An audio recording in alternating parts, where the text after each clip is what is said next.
The Billboard Year-End Hot 100 for 1960 is a document, a list of names, positions, and titles. It tells you what's sold. It tells you what got played. What it doesn't tell you is what happened before the record was pressed. Who wrote it, who got paid, whose name ended up on the label, and whose didn't. 15 songs on that list have a story behind the credit. Some of those stories are simple. Some end in a courtroom. One ends with a name physically crossed out on a government document. This is what was really going on in 1960. In 1958, a singer and band leader named Hank Ballard wrote a song. He'd been watching teenagers in Tampa doing a dance, a move that was already circulating in black communities, already showing up in gospel recordings going back years. He put it to a beat, recorded it with his group The Midnighters, and released it as the B-side of another single. Disc jockeys flipped it. It became an R&B hit. The song was called The Twist. By 1960, it had made its way to Baltimore, where it was popular on a local television dance show. Dick Clark heard about it. Clark had 2 national TV programs at the time, including American Bandstand, and he wanted the song. He booked Hank Ballard to come perform it. Ballard's group canceled. Clark needed a replacement. He found a young singer from Philadelphia named Ernest Evans, stage name Chubby Checker. Checker recorded a version of The Twist that Hank Ballard later described as an absolute clone of his original. Clark promoted it heavily. In September 1960, Chubby Checker's The Twist hit #1 on the Billboard Hot 100. It would hit #1 again in 1962, the only non-holiday song in chart history to do so. Ballard retained the songwriter credit. He wrote it. That was never in question. What he lost was everything else: the cultural association, the commercial momentum, the fame. When people talk about The Twist, they mean Chubby Checker. Ballard's own 1960 recording peaked at #28. He wasn't invisible. That same year-end chart lists him at #49 with another song, Finger Poppin' Time, one he wrote and performed and kept. 2 entries on the same chart, one where his name was on it in full, one where the song had moved on without him. He was asked about it for the rest of his life. He rarely showed bitterness. "The best thing that ever happened to me was Chubby Checker doing it," he said in one interview. In another, he put it more plainly.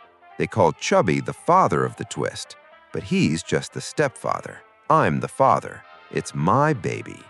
3,000 miles away, a French singer named Charles Trenet had a different kind of problem. In 1943, on a train heading south along the Mediterranean coast, Trenet looked out the window and wrote a poem about the sea. That afternoon, he worked out the music with his pianist. That evening, they performed it. Nobody much cared. It took years for the song to find its audience, but it did, and eventually La Mer became the most recorded French song in history.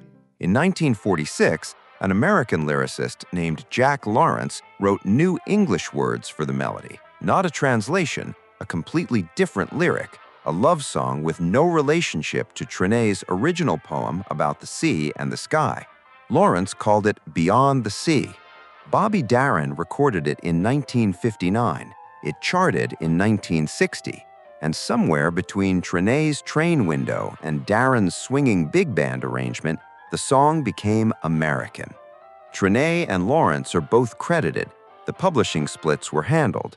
But ask most people who wrote Beyond the Sea, and they'll say Bobby Darin. He didn't. He performed it beautifully, and that performance became the song's permanent identity. There's a scene in a 1995 romantic comedy, French Kiss, with Meg Ryan and Kevin Kline, where Ryan's character keeps asking to hear the Bobby Darin song, and Kline's character, a Frenchman, keeps correcting her. It was Charles Trenet.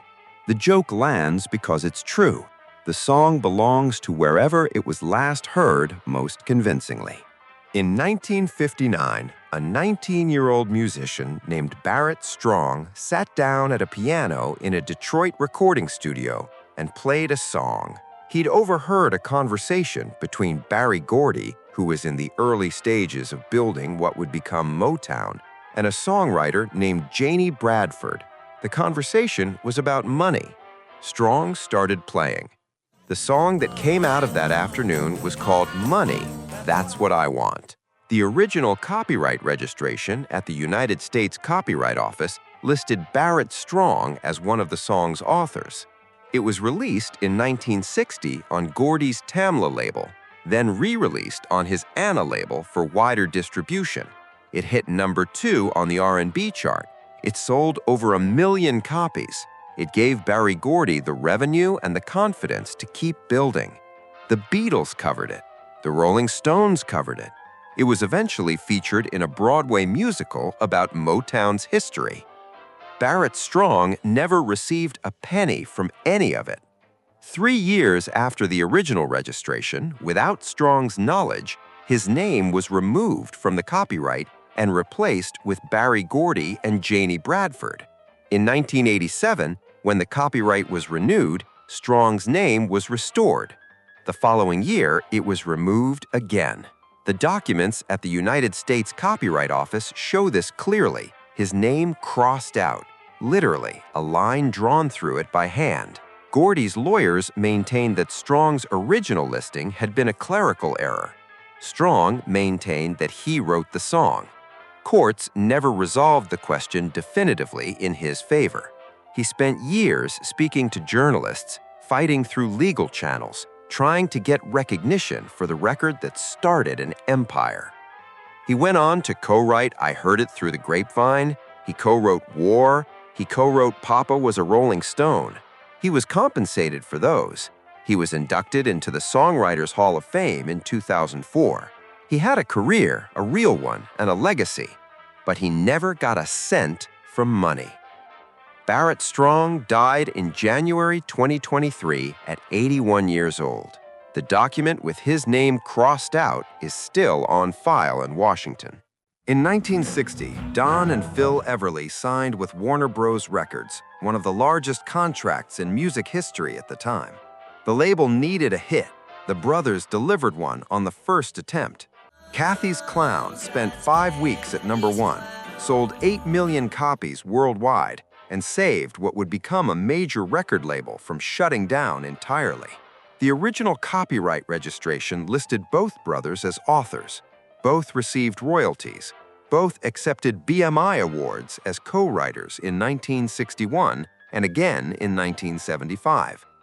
In a 1972 television interview, both men described writing the song together. Phil said Don had written most of it, but that he'd contributed some verses. Don agreed. In 1980, Phil signed a document relinquishing his rights to the song. From that point on, only Don received royalties. When the copyright was renewed, only Don's name appeared. When Reba McEntire had a country #1 with the song in 1989, only Don was credited. After Phil died in 2014, his estate went to court. They argued that the 1980 agreement transferred Phil's right to financial compensation, not his underlying status as a co-author.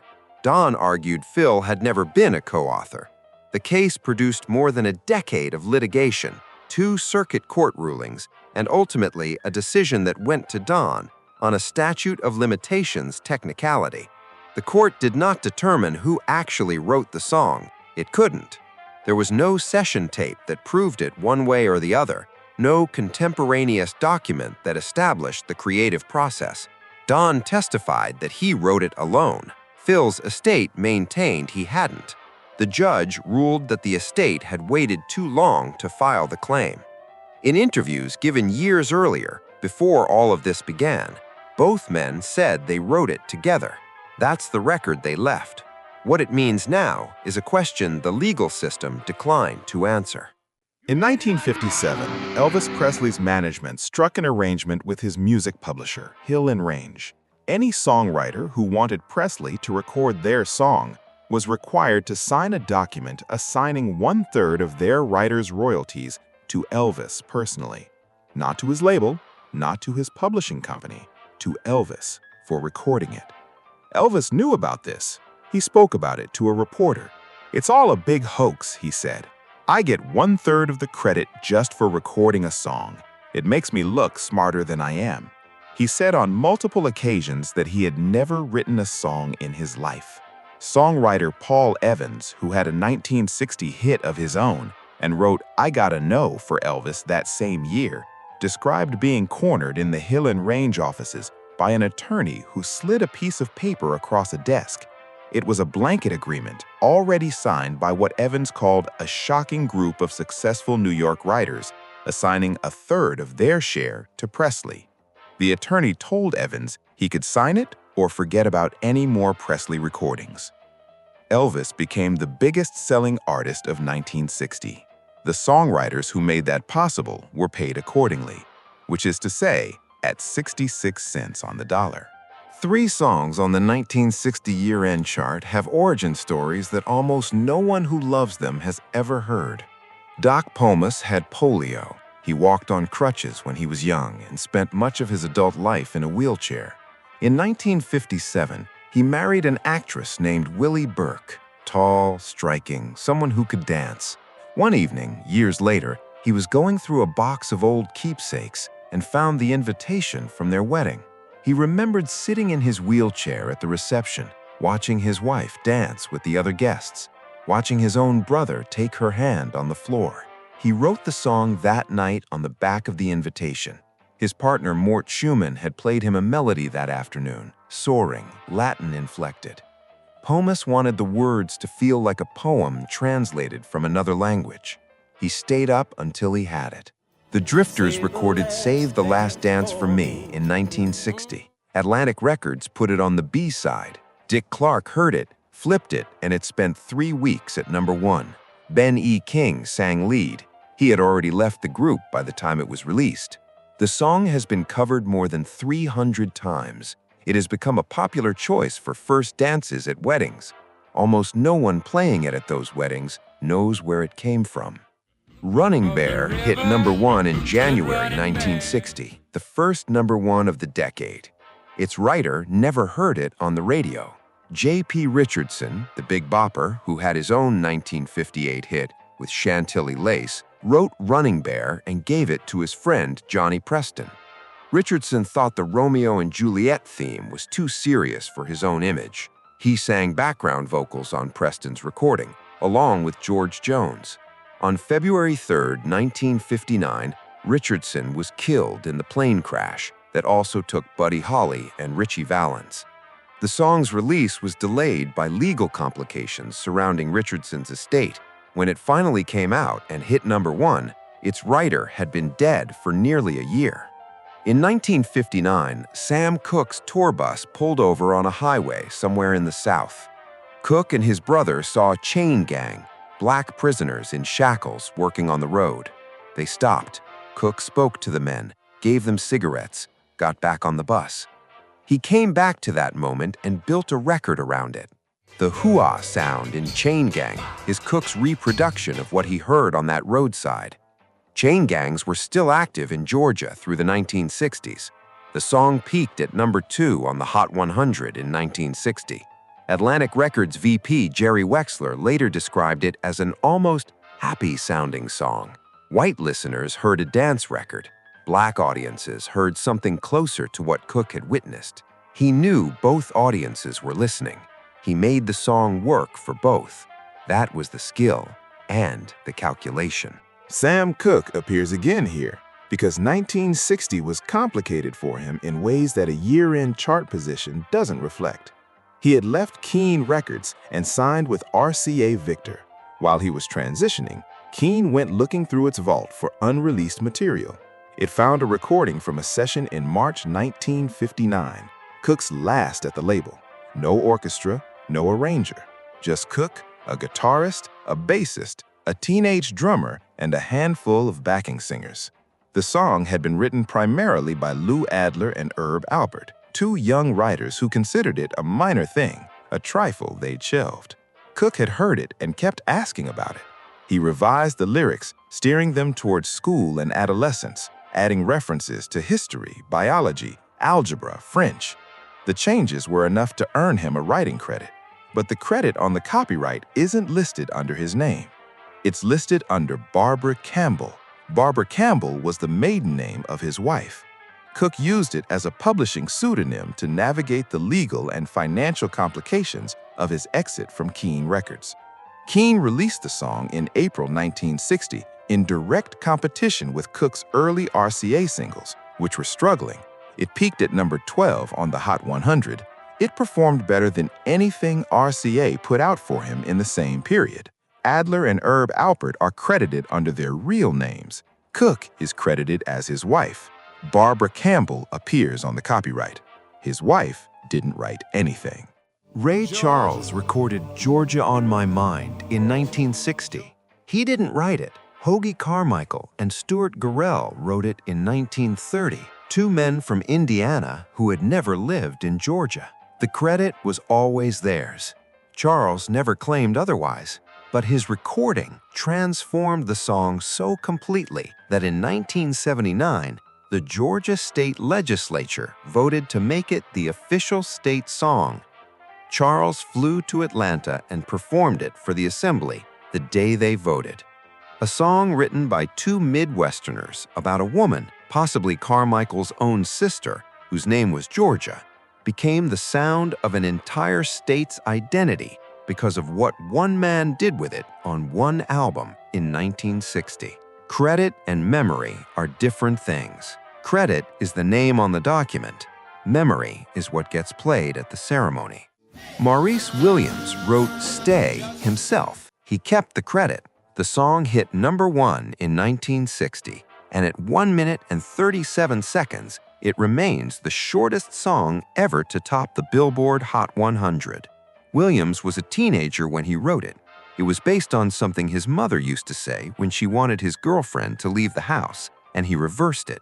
The Four Seasons covered it. The Hollies covered it.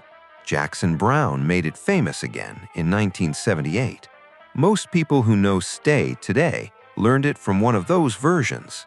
15 songs, 15 entries in a document that was designed to measure popularity, not authorship. What it captured, without intending to, is a single year's worth of the distance between those two things and how much can disappear in the gap between them.